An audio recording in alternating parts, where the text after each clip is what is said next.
Pada hari ini kita akan belajar tentang pengenalan kepada karangan. Bagi memastikan karangan kamu cemerlang, pertama, idea haruslah relevan dengan tugasan. Tugasan maksudnya ialah soalan yang diberikan ini. Sebagai contoh, soalan ini, sila baca. Kamu harus menjawab mengikut kehendak soalan dan kamu harus memerhatikan kata kunci bagi setiap soalan. Bagi soalan ini, Anda merupakan seorang ketua kelas yang bertanggung jawab. Sikap rakan yang suka menconteng dinding harus ditegur. Dalam karangan ini, kamu harus menulis beberapa nasihat yang akan kamu beri kepada rakan kamu yang menconteng dinding kelas. Jawaban tidak relevan dengan tugasan ataupun terpesong apabila kamu tidak menjawab mengikut kehendak soalan. Jawaban kamu langsung tidak memberikan nasihat sebagai ketua kelas. Yang kedua, kamu memberikan nasihat yang tidak berkenaan dengan sikap menconteng. Seterusnya, nasihat yang diberikan tidak wajar terhadap situasi. Situasi ini ialah situasi menconteng dinding kelas. Apabila kamu memberi nasihat berkaitan dengan gejala buli, itu sudah tidak menjawab mengikut situasi. Pengelolaan yang menarik, bagaimana kamu mengatur pengenalan, isi, dan semua yang kamu tulis dalam karangan akan memberi marka yang baik. Apabila kamu membuat pengelolaan yang menarik, pengenalan kamu ialah sangat baik berdasarkan tajuk dan tema soalan. Kedua, karangan kamu tulis mengikut kaedah didaktif. Kaedah didaktif ini dimulai dengan isi utama, kamu menghuraikan isi utama, kamu memberikan contoh, dan kamu memberi penutup. Kemudian, pada bahagian penutup, kamu memberikan ayat cadangan ataupun ayat harapan. Seterusnya, bahasa yang kamu gunakan itu haruslah menarik. Pertama, ayat yang kamu gunakan itu haruslah pelbagai.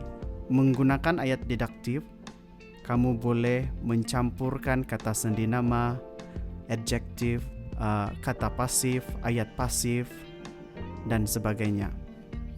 Oleh itu, karangan kamu akan menjadi lebih menarik untuk dibaca.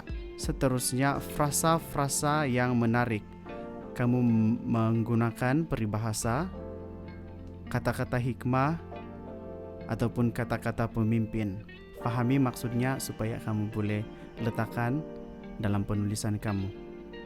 Seterusnya, dalam penulisan kamu harus dapat menggunakan istilah yang menarik.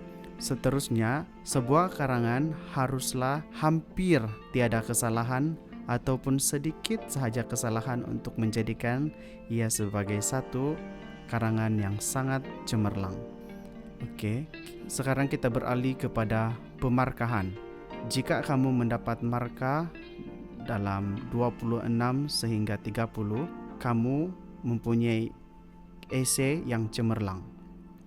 Jika kamu mendapat marka ini, penjelasannya ialah karangan kamu berada pada tahap kepujian, pada tahap masih memuaskan pada marka ini, dan pada marka yang ini menunjukkan bahwa karangan kamu tidak ataupun kurang baik.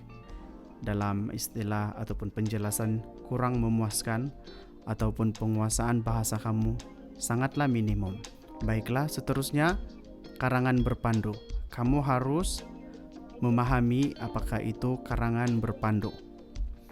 Karangan berpandu ini, ciri-ciri dia yang pertama ialah dia wajib dijawab. Karangan berpandu ini ada bahan rangsangan. Bahan rangsangan ini maksudnya ada satu sumber untuk kamu rujuk supaya kamu boleh buat karangan. Contoh dia seperti jadwal, peta minda ataupun carta. Ini ialah contoh peta minda. Oke, dalam karangan berpandu ada 6 perenggan. 1 pengenalan, 4 perenggan untuk isi, dan 1 perenggan untuk penutup. Contoh bagi soalan karangan berpandu, saya baca berdasarkan peta minda di bawah.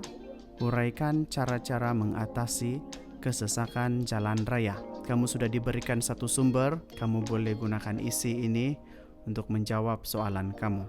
Pada topik 1, kamu hanya akan belajar pengenalan kepada karangan. Saya harap kamu boleh faham kriteria pemarkahan dan ciri-ciri karangan yang baik. Okey, kita sambung pada minggu hadapan. Sekian daripada saya.